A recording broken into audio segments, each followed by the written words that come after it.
Abraham Lincoln, a self-taught lawyer, legislator, and vocal opponent of slavery, was elected the 16th President of the United States in November 1860. Shortly before the outbreak of the Civil War, Lincoln proved to be a shrewd military strategist and a savvy leader. His Emancipation Proclamation paved the way for slavery's abolition, while his Gettysburg Address stands as one of the most famous pieces of oratory in American history. In April 1865, with the Union on the brink of victory, Abraham Lincoln was assassinated by Confederate sympathizer John Wilkes Booth. Lincoln's assassination made him a martyr to the cause of liberty, and he is widely regarded as one of the greatest presidents in U.S. history. Lincoln was born on February 12, 1809, to Nancy and Thomas Lincoln in a one-room log cabin in Harlan County, Kentucky. His family moved to southern Indiana in 1816. Lincoln's formal schooling was limited to 3 brief periods in local schools, as he had to work constantly to support his family. In 1830, his family moved to Macon County in southern Illinois, and Lincoln got a job working on a river flatboat hauling freight down the Mississippi River to New Orleans. After settling in the town of New Salem, Illinois, where he worked as a shopkeeper and a postmaster, Lincoln became involved in local politics as a supporter of the Whig Party, winning the election to the Illinois state legislature in 1834. Like his Whig heroes Henry Clay and Daniel Webster, Lincoln opposed the spread of slavery to the territories, and had a grand vision of the expanding United States, with a focus on commerce and cities rather than agriculture. Lincoln taught himself law, passing the bar examination in 1836. The following year, he moved to the newly named state capital of Springfield. For the next few years, he worked there as a lawyer and served clients ranging from individual residents of small towns to national railroad lines.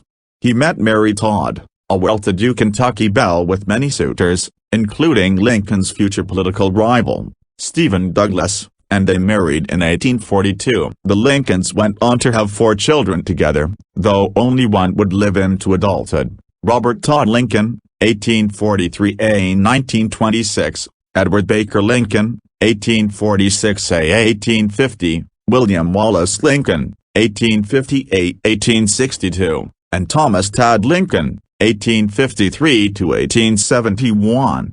Lincoln won the election to the U.S. House of Representatives in 1846 and began serving his term the following year. As a congressman, Lincoln was unpopular with many Illinois voters for his strong stance against the Mexican-American War. Promising not to seek re-election, he returned to Springfield in 1849. Events conspired to push him back into national politics. However, Douglas, a leading Democrat in Congress, had pushed through the passage of the Kansas-Nebraska Act, 1854, which declared that the voters of each territory, rather than the federal government, had the right to decide whether the territory should be slave or free.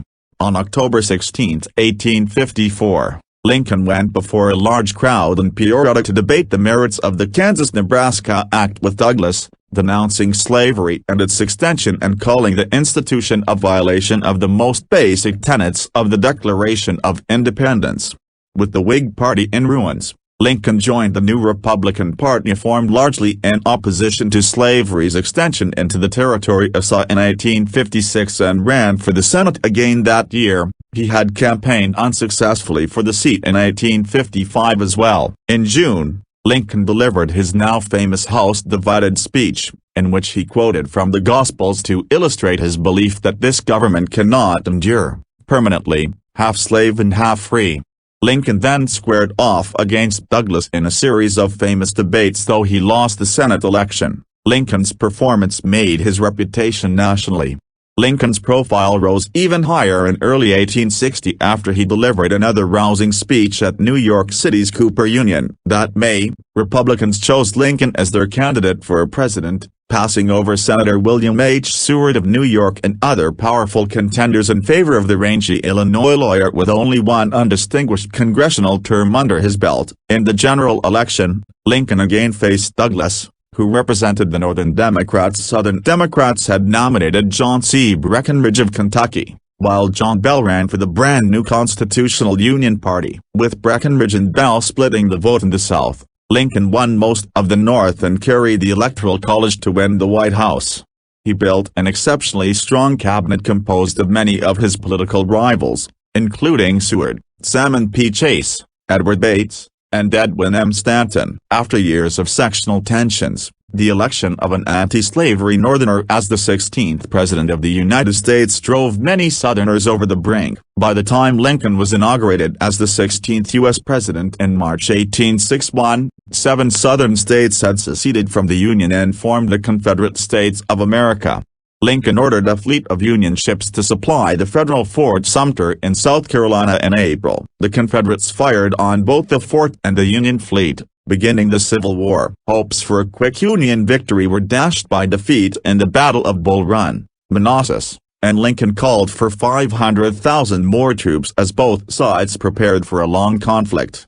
While the Confederate leader Jefferson Davis was a West Point graduate, Mexican War hero, and former Secretary of War, Lincoln had only a brief and undistinguished period of service in the Black Hawk War, 1832. To his credit, he surprised many when he proved to be a capable wartime leader, learning quickly about strategy and tactics in the early years of the Civil War, and about choosing the ablest commanders.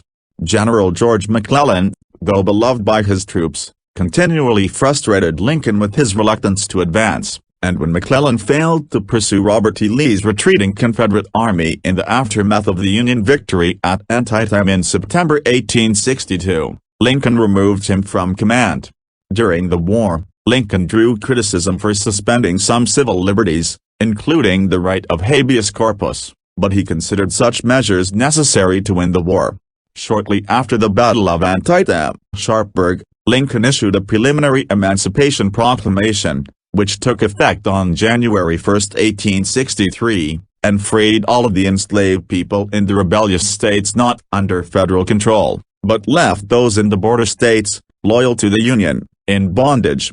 Though Lincoln once maintained that his paramount object in this struggle is to save the Union, and is not either to save or destroy slavery, he nonetheless came to regard emancipation as one of his greatest achievements and would argue for the passage of a constitutional amendment outlawing slavery, eventually passed as the 13th Amendment after his death in 1865.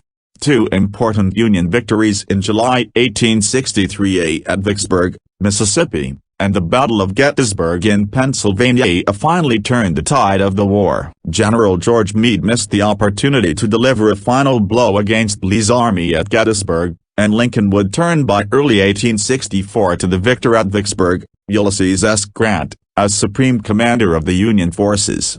In November 1863, Lincoln delivered a brief speech, just 272 words, at the dedication ceremony for the new National Cemetery at Gettysburg. Published widely, the Gettysburg Address eloquently expressed the war's purpose, harking back to the Founding Fathers, the Declaration of Independence, and the pursuit of human equality. It became the most famous speech of Lincoln's presidency, and one of the most widely quoted speeches in history. In 1864, Lincoln faced a tough re-election battle against the Democratic nominee, the former Union General George McClellan, but Union victories in battle, especially General William T. Sherman's capture of Atlanta in September, swung many votes the president's way. In his second inaugural address, delivered on March 4, 1865, Lincoln addressed the need to reconstruct the South and rebuild the Union, with malice toward none, with charity for all. As Sherman marched triumphantly northward through the Carolinas after staging his march to the sea from Atlanta, Lee surrendered to Grant at Appomattox Courthouse, Virginia, on April 9. Union victory was near, and Lincoln gave a speech on the White House lawn on April 11, urging his audience to welcome the Southern states back into the fold. Tragically, Lincoln would not live to help carry out his vision of Reconstruction. On the night of April 14, 1865, the actor and Confederate sympathizer John Wilkes Booth slipped into the president's box at Ford's Theater in Washington, D.C., and shot him point-blank in the back of the head. Lincoln was carried to a boarding house across the street from the theater, but he never regained consciousness, and died in the early morning hours of April 15, 1865. Lincoln's assassination made him a national martyr. On April 21, 1865, a train carrying his coffin left Washington, D.C. on its way to Springfield, Illinois, where he would be buried on May 4. Abraham Lincoln's funeral train traveled through 180 cities and 7 states so mourners could pay homage to the fallen president. Today, Lincoln's birthday alongside the birthday of George Washington is honored on President's Day, which falls on the third Monday of February.